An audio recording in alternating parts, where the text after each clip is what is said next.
On a Sunday morning in September 2024, a DoorDash driver in West Melbourne, Florida, found 34-year-old John Powell suffering from life-threatening injuries in the middle of the road. He had been knocked off his motorcycle by a hit-and-run driver who had fled the scene with his bike still attached to the undercarriage of her car. The DoorDash driver, Billy LeBlanc, initially thought Powell was dead. He even told a 911 dispatcher that this was the case, but Powell was still alive, and he was rushed to the emergency room in critical condition with a broken femur, ribs, tibia, and fibula, a shattered shin, and other injuries. He spent 8 days in the intensive care unit and was still hospitalized, according to the most recent updates on the case. The suspect, later identified as 23-year-old professional ballroom dancer Rebecca Mackenzie Tate, could be seen pulling into a parking lot on surveillance footage in an apparent attempt to hide.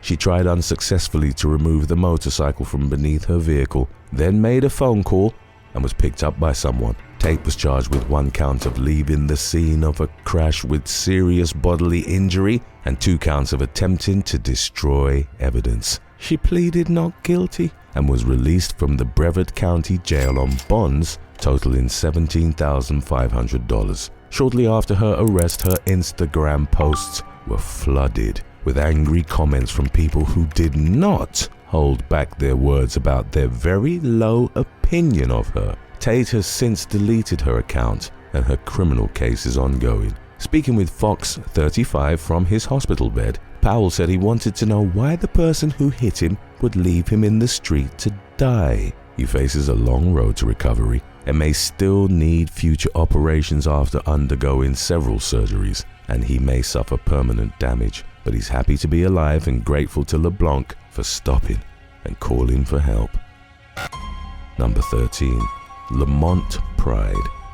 In December 2011, veteran NYPD officer Peter Figoski and his partner, Officer Glenn Estrada, responded to the scene of a drug deal gone wrong in a basement apartment in Brooklyn's East New York neighborhood. 27-year-old Lamont Pride and 4 accomplices had gone to the drug den to commit a robbery, but a member of the dealer's household called the police, who interrupted the crime in progress. When Figoski and Estrada entered the apartment, Pride and one of his co-conspirators hid in the shadows as the officers tended to the dealer, who was lying beaten and bloody on the floor. Pride emerged into view with a gun in his hand. He briefly exchanged words with Figoski before shooting the officer in the face and then fleeing on foot. Estrada ran after Pride and apprehended him after a brief foot chase. The accused cop killer was charged with first-degree murder, while the other suspects, including Kevin Santos, Nelson Morales, Ariel Tejada, and the getaway driver, 21-year-old Michael Velez, were charged with second-degree murder. Pride told numerous conflicting stories during a series of police interviews. He eventually admitted to shooting Figoski, saying that he panicked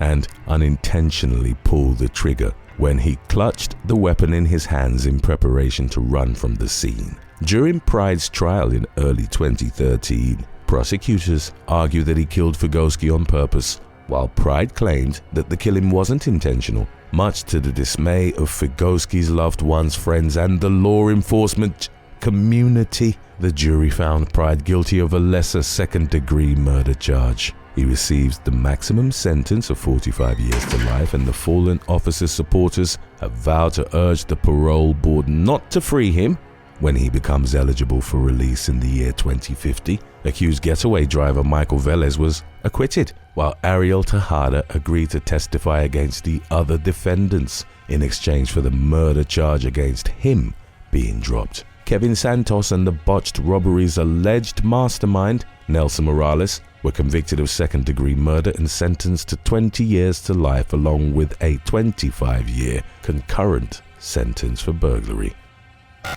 Number 12. Spiders causing car accidents. 35-year-old Angela Kipp was backing her car out of her driveway in Syracuse, Indiana in September of 2015 when she noticed a spider on her shoulder. She panicked and jumped out of the moving vehicle, leaving her son in the car by himself. The little boy climbed into the driver's seat and attempted to hit the brake, but stepped on the gas instead. sending the car flying into a school bus. Thankfully, no one involved in the accident was seriously injured. In a similar incident that occurred in Cairo, New York in April of 2019, a woman noticed a spider crawling around in the driver's area of her car and panicked, causing her to crash the vehicle. The car was totaled and she suffered a leg injury. After the accident, police posted a photo of the woman's destroyed car on social media and pleaded with the public to be cautious when they drive right in. We know that it is easier for some drivers than others, but please try to teach new drivers and yourselves to overcome the fear and pull over to a safe place. In a slightly different spider-induced car crash that occurred in October of 2023, a Swiss couple spotted a tarantula in the road while towing their trailer through Death Valley National Park in California. The driver slammed on the brakes in an effort to avoid hitting the arachnid, causing the 24-year-old motorcycle rider behind them to slam into the vehicle's rear end. Everyone survived the collision, which nearly resulted in a pile-up, including the spider, but the man who crashed his motorcycle was hospitalized with injuries. In the aftermath of the accident, a National Park Service employee who had responded to the scene reminded park visitors to drive slowly and cautiously, especially when navigating in the wilderness and along steep hills. Number 11. Kwang Chol Joy. After serving 2 combat tours in Iraq, 36-year-old U.S. Army veteran Maribel Ramos moved to Fullerton, California, and pursued a college degree. In 2012, she rented a room in her house out to 55-year-old Kwang Chol Joy, a self-described single professional who was between jobs. Joy was still living at the residence 18 months later, in May of 2013, when Ramos vanished, seemingly into thin air. The woman's family reported her missing, and police quickly narrowed their sights on Joy after learning that he was romantically obsessed with her despite the feelings being unreturned. Joy had gone out of his way to try winning Ramos's affection. He bought her a cruise ticket and even got surgery on his eyes in hopes that he would attract Ramos with a more youthful appearance. But Ramos didn't fall for him, and she became increasingly frustrated with the situation when Joy stopped paying his rent. 2 weeks prior to her disappearance, Ramos had called 911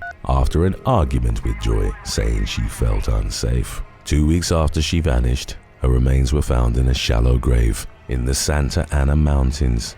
Her body was too decomposed to definitively identify a cause of death, but the medical examiner classified the case as a homicide based on the circumstances and evidence surrounding her demise. As the investigation continued, the findings began to point overwhelmingly toward Joy as the prime suspect. On the day she was last seen alive, she had told Joy that he needed to move out due to his non-payment of rent. Following her disappearance, Joy had searched human decomposition using a public library computer. He had also looked up the location where Ramos's body would later be found. Prosecutors charged Joy with second-degree murder, but he adamantly maintained his innocence. During his trial, the state accused him of panicking at the thought of no longer living with Ramos and losing all self-control when she told him he had to move out. The jury found Joy guilty of second-degree murder, and he was sentenced to 15 years to life in prison. During his sentencing hearing, he refused to apologize because he claimed he wasn't guilty. He became eligible for parole in 2022, but was denied both that year and again in 2023. His next parole hearing is scheduled for sometime in 2026. Number 10. Darren Pensile. In January of 2019, 35-year-old Darren Shane Pensile boarded a London-bound train in Guildford, Surrey. He almost immediately got into a disagreement with a fellow passenger, 51-year-old Lee Pomeroy, over a blocked aisle. Just 5 minutes after boarding the train, Pensile murdered Pomeroy in a frenzied knife attack, stabbing the victim 18 times in just 30 seconds as his teenage son looked on in horror. Pomeroy bled out from a severed jugular vein, and Pensile fled the train at Clarendon, where he was picked up by his girlfriend, 28-year-old Chelsea Mitchell. The couple drove to their home in Farnham, where Pensile disposed of his clothing and showered. Mitchell helped him change his appearance, but the pair were picked up at their flat the next day by the police. Authorities charged Pensal with Pomeroy's murder while Mitchell was booked into custody on suspicion of assisting an offender. Pensal had a lengthy history of mental illness and substance abuse, as well as a track record for violence, including a previous conviction for slashing a former roommate's neck. But Mitchell told a much different story when she testified during his trial, telling the court about how Pensal suffered from crippling anxiety in crowded public places, particularly trains. She said that Pensal typically called her to talk him through his panic attacks, and that she would go and pick him up when he became too anxiety-ridden to continue riding on public transportation. Pensal also reportedly suffered from schizophrenia and had stopped taking his medication in the months leading up to the homicide. But he didn't blame his actions on his mental illness. He claimed he had acted in self-defense, even though surveillance footage of the deadly altercation strongly indicated that this was not the case. During her testimony, Mitchell claimed that she didn't realize Pensal had killed someone when she gave him a ride home from the train station on the day of Pomeroy's murder. Based on her lack of awareness, she argued that she did not knowingly assist an offender, but she was nevertheless found guilty of the charge and received a 28-month prison sentence. In July of 2019, roughly 6 months after Pomeroy's death, Pensal was found guilty of murder and sentenced to life with a minimum of 28 years. Number 9. Jesse Hernandez. In November 2023, sheriff's deputies in Okaloosa County, Florida, responded to a complaint at a residence in Fort Walton Beach about a man who was accused of threatening his girlfriend and stealing her car. The suspect, Marquis Jackson, returned to the property during law enforcement's visit and was handcuffed, searched, and placed into the back of a patrol car while the responding deputies continued their investigation. Complete chaos suddenly broke out when Deputy Jesse Hernandez returned to the cruiser to search Johnson for a second time when he mistook the sound of a falling acorn for a gunshot. He almost immediately began firing his service weapon and dropped to the ground while yelling out to his colleague, Sergeant Beth Roberts, that shots had been fired and he had been hit. Amid his panic, Hernandez shot at the patrol car, shattering a back window. Thinking her colleague was in danger, Roberts also fired multiple gunshots. Thankfully, Johnson managed to avoid being struck by the bullets. Hernandez resigned from his job amid an investigation into his conduct, which found that his use of deadly force was unreasonable. He was not criminally charged for his actions, and the investigation ruled that Roberts had acted reasonably in her decision to fire her service weapon. Johnson wrote in a social media post that while he was not physically injured in the incident, he was suffering from mental trauma that he wasn't sure he would ever completely heal from. Number 8. Joe Phillips. During what began as a day of illegal but seemingly harmless teenage shenanigans, in August of 2016, Joseph Phillips and his friend went to an abandoned tire recycling plant in Lockport, New York, to set some small fires. They went from room to room, lighting left-behind paper ablaze, and the flames spread more rapidly than they expected, prompting Phillips to try smothering one of the fires with his shirt while his friend ran outside to retrieve some water, but the blaze continued to burn out of control, and Phillips soon found himself trapped inside the building. With no escape, the teen called his friend, who was still outside, and left a voicemail saying that he was stuck and going to die. Phillips continued with his heartbreaking farewell, saying, "Sorry dude, I love you man.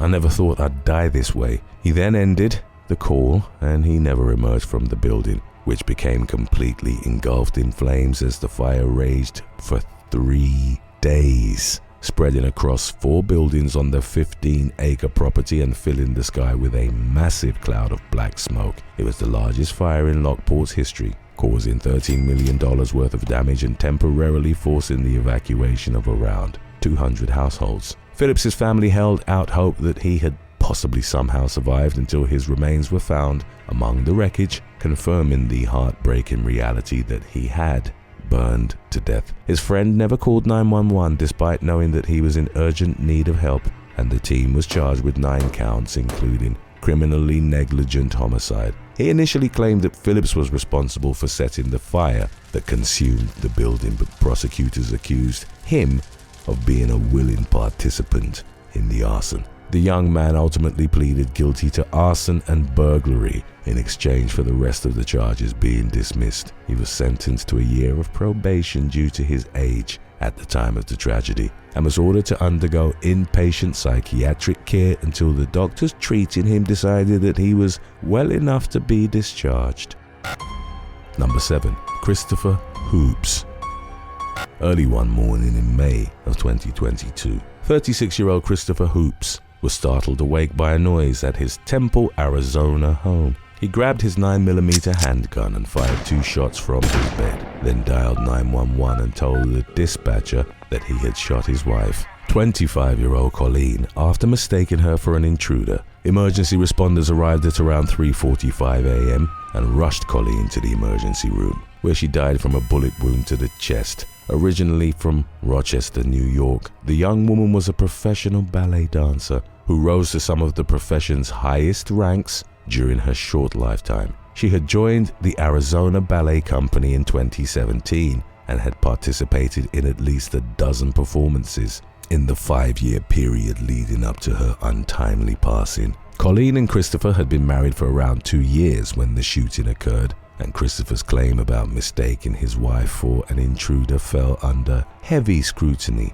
by law enforcement. He reportedly refused to speak to responding officers and repeatedly requested an attorney, which only heightened law enforcement's suspicions about the possibility of foul play. Following the investigation into Colleen's death, authorities charged Christopher with second-degree murder. While prosecutors have released few details about the evidence they plan to back their case up with, court documents indicate that the defense may be planning to employ a rarely used argument when the case goes to trial. In a motion, the accused wife killer's attorney wrote that Hoops was on legally prescribed medications at the time of the incident. The document went on to state that the use and the effects of these medications are directly relevant to Mr. Hoops's defense, and the motion requested the court's permission to hire 2 expert witnesses. Hoops hopes to use the expertise of a pharmacologist and a forensic psychiatrist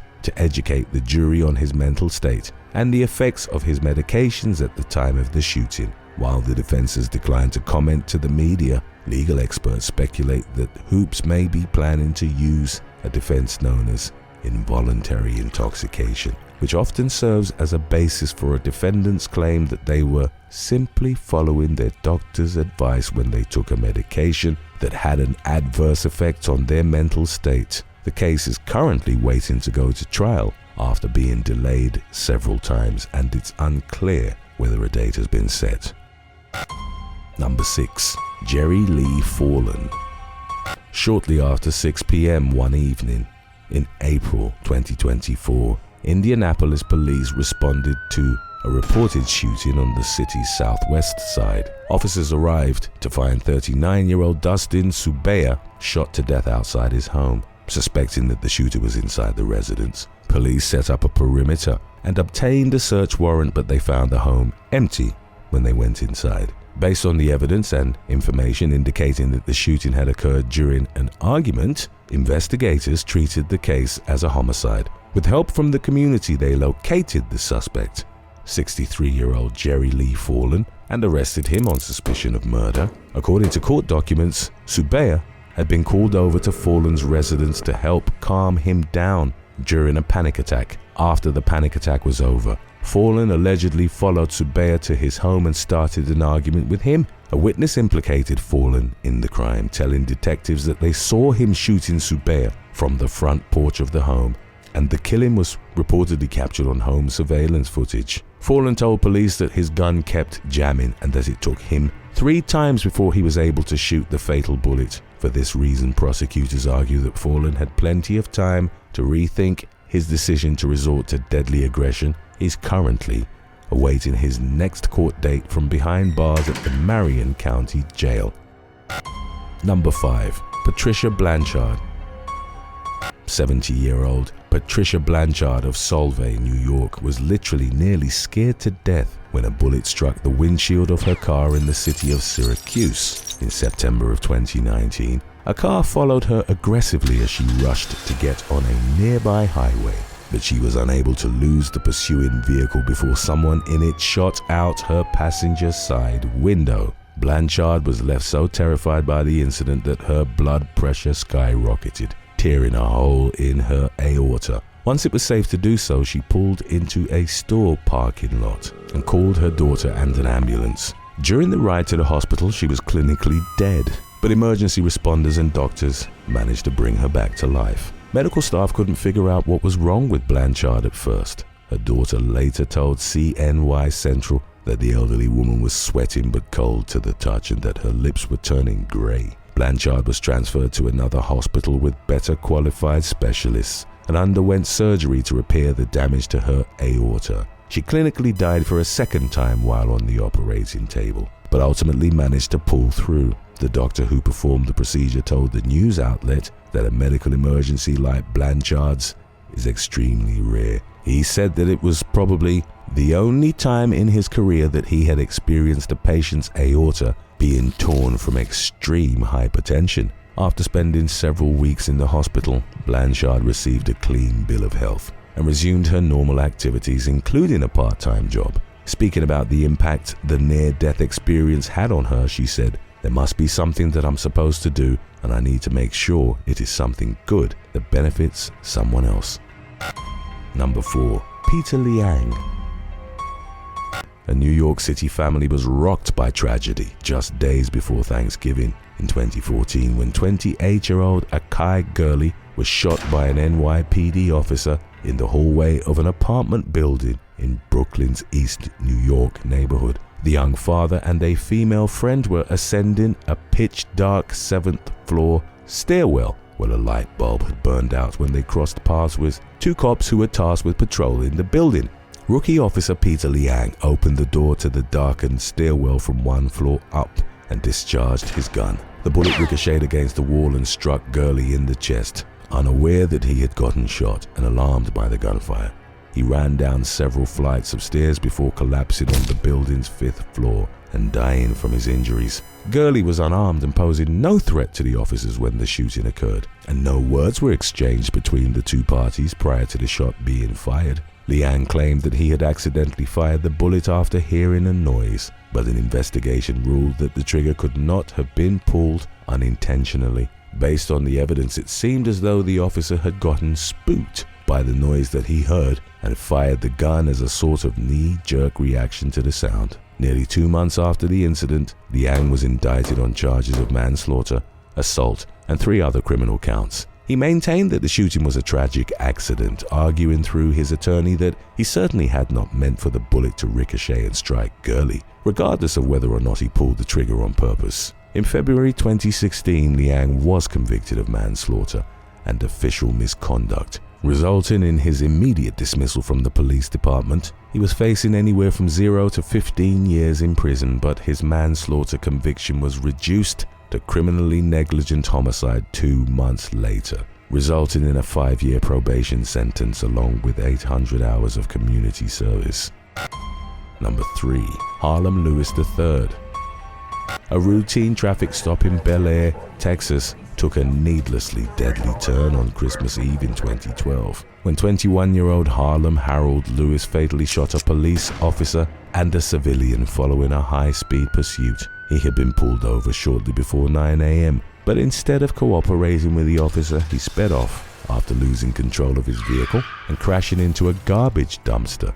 Lewis pulled a gun. A struggle ensued as Corporal Jimmy Norman tried to wrestle the weapon away from the young man in the parking lot of a body shop. The shop's owner, Terry Taylor, came over to help the officer, at which point Lewis shot Norman. He then shot Taylor, and both men died from their injuries. Lewis was apprehended following a brief foot chase and a shootout with 2 other officers. Prosecutors pursued the death penalty, while the defense claimed that Lewis had felt cornered and panicked when he pulled the trigger. His attorneys portrayed him as a terrified young man who did not mean to kill anyone and urged jurors to spare Lewis's life, but the defense's pleas failed to win the jury over, and Lewis was found guilty of capital murder. Additionally, the jury recommended the death sentence, and the judge honored the recommendation. All death penalty convictions are automatically appealed in Texas, and the case is still going back and forth in court while Lewis's attorneys try to prove that he's intellectually disabled and therefore ineligible to be executed. But Lewis was reportedly a B student in high school who took AP classes and graduated in the top quarter of his class, and the state is pushing back on the attempts to convince the court to spare his life. Furthermore, an expert who tested Lewis's IQ wrote the word maligner on a court document, suggesting that the convicted double murderer could be faking his alleged cognitive setbacks. For now, Lewis remains on death row, and the outcome of the case remains to be seen. Today's topic was requested by Sean Delap 8587 and Worms Funk Monk. If you have any other topics you'd like to learn about, subscribe and let us know in the comments section below. Number 2. Brian Water and Erica Wishard. 51-year-old Brian Water, 48-year-old Erica Wishard, and their 6 children were in Hutchinson Island, Florida, near Port St. Lucie when an afternoon ocean swim took a tragic turn. The family, who had traveled to the Sunshine State from Downingtown, Pennsylvania, were taking a dip behind a Marriott hotel at 1:30 p.m. when a strong riptide swept the couple and 2 of their kids out to sea. Witnesses would later tell investigators that the family immediately ripped away from the shore as they entered the water. The children managed to free themselves from the tide and tried to help their mother and father, but they were forced to swim to shore to avoid being swept back out themselves. One of the kids shouted to Water and Wishart to swim parallel to the shore in order to escape the riptide, but the pair were too panicked to try and soon slipped beneath the waves. Martin County Ocean Rescue lifeguards pulled the unconscious couple from the water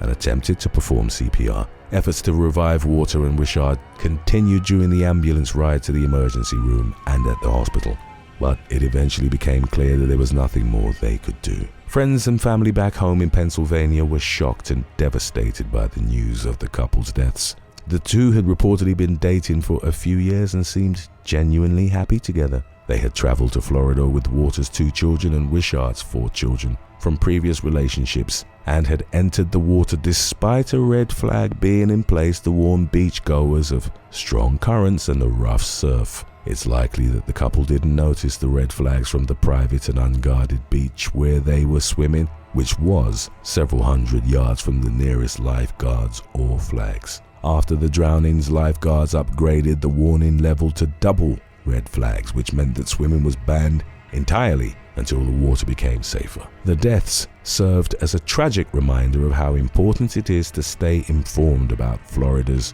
notoriously hazardous rip currents and to stay out of the water when the conditions are rough. If these frightful people weren't crazy enough for you, then maybe the provocative will do the trick. After number 1, because we've got our previous release of When Provocations Go Wrong, so stay tuned. Number 1. Christian Glass.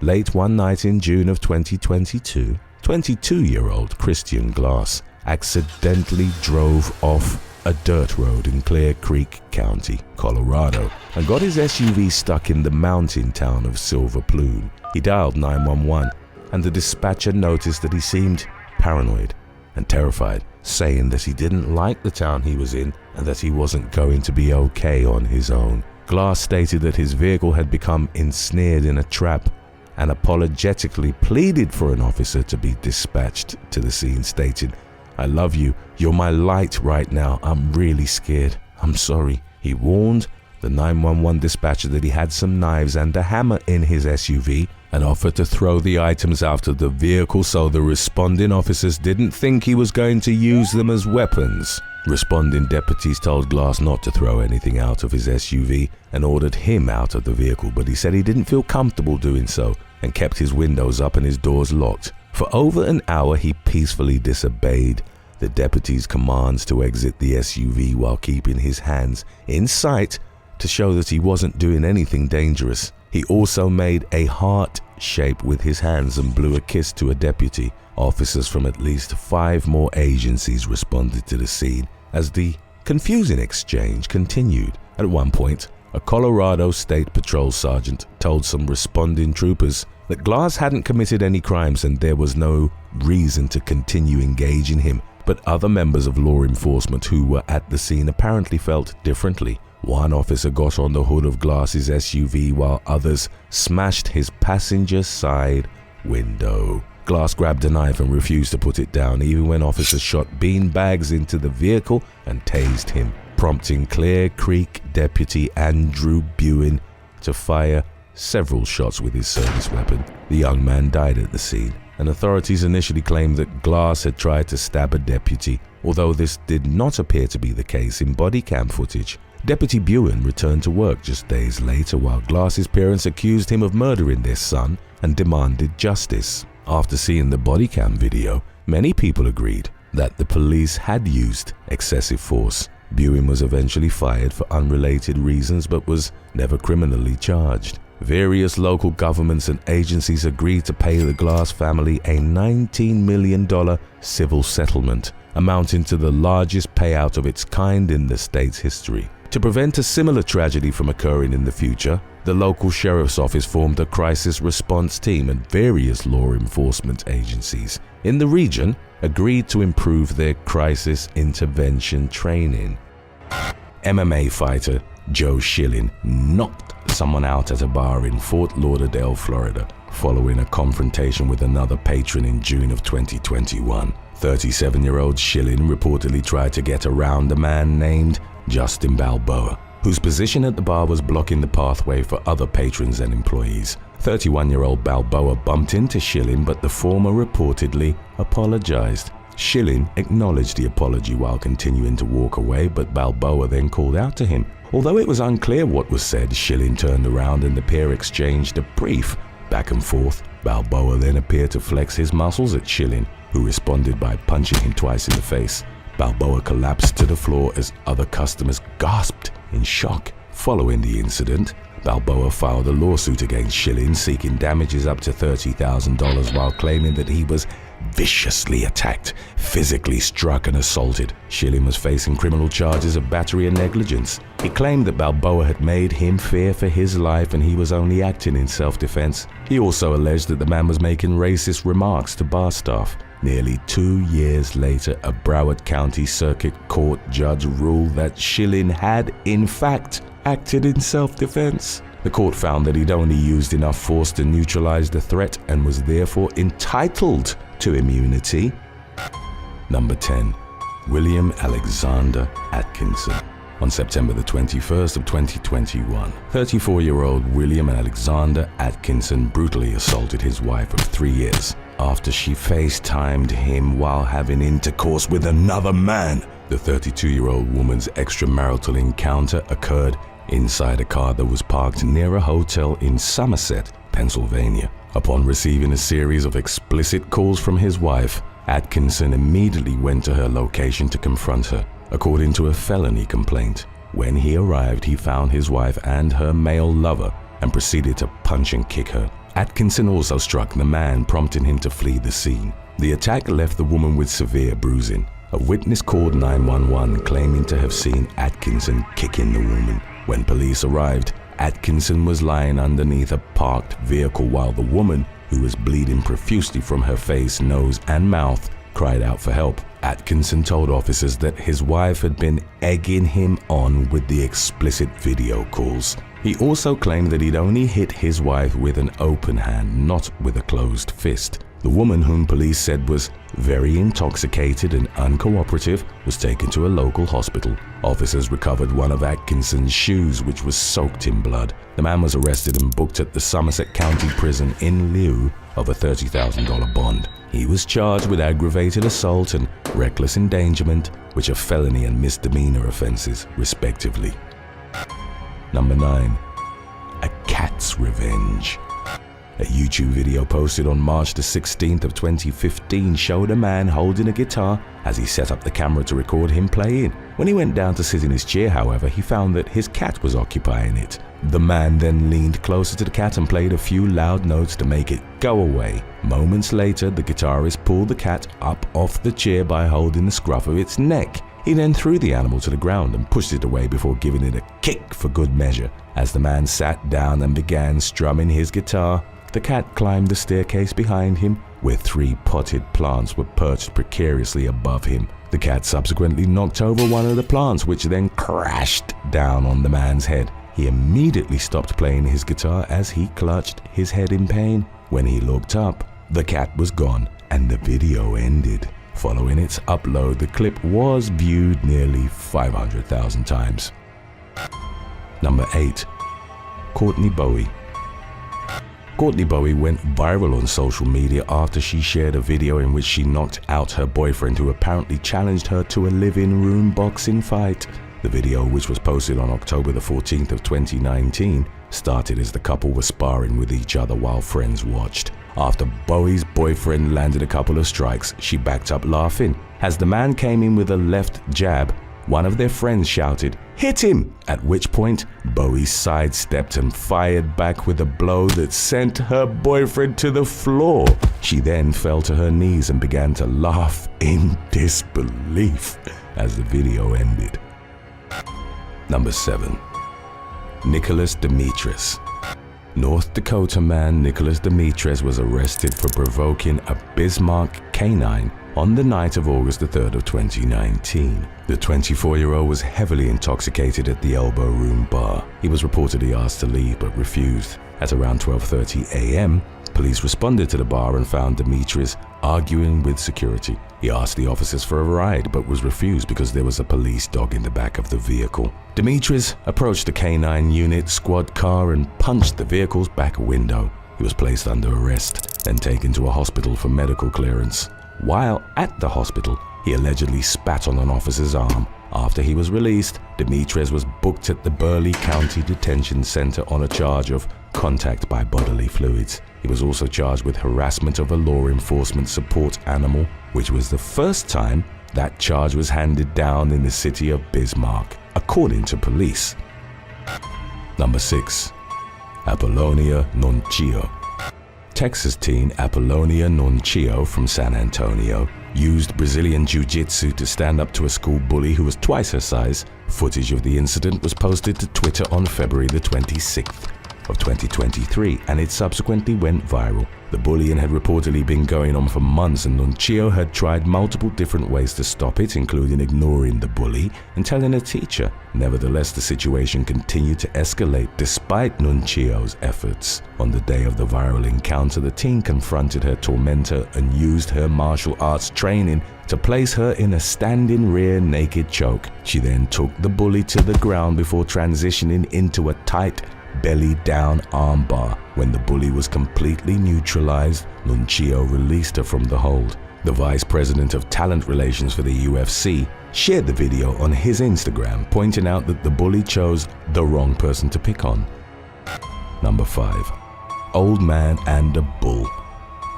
On September the 26th of 2020, a bull attacked an old man in Haryana, India, after he reportedly beat the animal with a stick. The incident unfolded after a man carrying a stick walked past a bull on the side of a narrow path. The animal was simply standing off to the side, but for an unknown reason, the man suddenly approached it and started hitting it with his stick. The first blow landed on the bull's back while the second landed on its head. Before the man could land a third strike, the bull charged at him, lifting him up with its horns and knocking him to the ground, after which the animal walked away. 2 people who were sitting on some nearby steps went over to help the man, but it wasn't made clear if he sustained any serious injuries. Number 4. Simeon's Revenge Killings. In Lavul, India, 250 dogs suffered a retaliatory attack at the hands of killer monkeys in late 2021. Locals told News 18 that the incident started in November when a few dogs killed an infant monkey. They claimed that vengeful primates subsequently began dragging puppies up onto rooftops and trees before dropping some of them to the ground. Others were left in high places to die from lack of food and water. Nearly all the young dogs in the area were killed by these monkeys. However, a local official said that there was no definitive proof that the simians had been seeking revenge. After the monkeys allegedly began harassing children, locals reported the animals to the Nagpur Forest Department. According to a forest officer, 2 monkeys were captured in December. Subsequent information indicated that the animals were shipped off to Nagpur to be released into the forest. Number 3. Larry Kona. On June the 20th of 2020, Las Vegas man Keontae Jones set up a live stream stunt that fatally injured Larry Kona. The latter, aged 55, was a mentally ill homeless man who was known for begging in the street, according to his family. He approached 28-year-old Jones near the 800 block of West Jones Avenue, asking him for money. The New York Post reported that Jones subsequently goaded the man into performing a backflip for $6. Jones started live streaming on Facebook as Kona attempted to perform the maneuver. On his 3rd attempt, he landed on his neck, eliciting horrified screams from onlookers as he went limp. Jones laughed, saying he's gone to sleep. He told witnesses not to call 911 as he continued filming Kona for nearly 10 minutes, according to local police. Medical personnel eventually responded to the scene and transported Kona to the University Medical Center. 10 days later, the man died as a result of the spinal cord injury he'd suffered while attempting to perform the backflip. The victim's family reported the incident to law enforcement, prompting detectives to review the video filmed by Jones. On July the 14th, the latter was arrested and booked at the Clark County Detention Center on felony charges of willful disregard for a person's safety. Number 2. Monkeys Payback.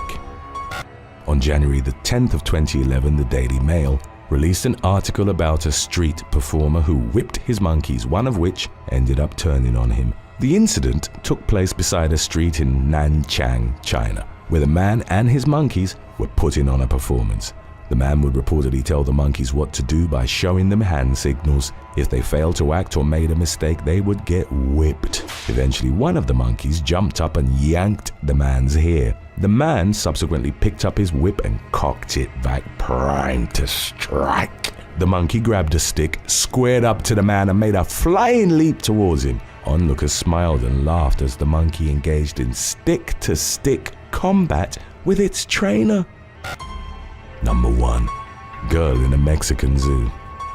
A cell phone video captured the horrifying moment when a girl was nearly scalped by spider monkeys at an enclosure at a Mexican zoo in July of 2022. The girl was holding her phone in one hand as she tried to record herself hitting the side of the cage where a monkey was hanging. One of the animals then extended its left arm through the chain link fence of the enclosure and grabbed a chunk of the girl's hair while her friends laughed. Seconds later, a boy stepped forward, pulled the girl away from the monkey, and swung a towel at the animal in an attempt to get it to move away. Fortunately, the girl was able to free herself. However, when she started walking towards the exit, the same monkey followed her and grabbed her hair again. A second monkey subsequently reached through the fence and joined in on the action. Before the video ended, the girl managed to free herself again. As of July the 22nd, the video had been viewed at least 8 million times and shared nearly 590,000 times on TikTok. Thanks for watching. Would you rather wake up covered in venomous snakes or next to Sean Diddy Combs? Let us know in the comments section below.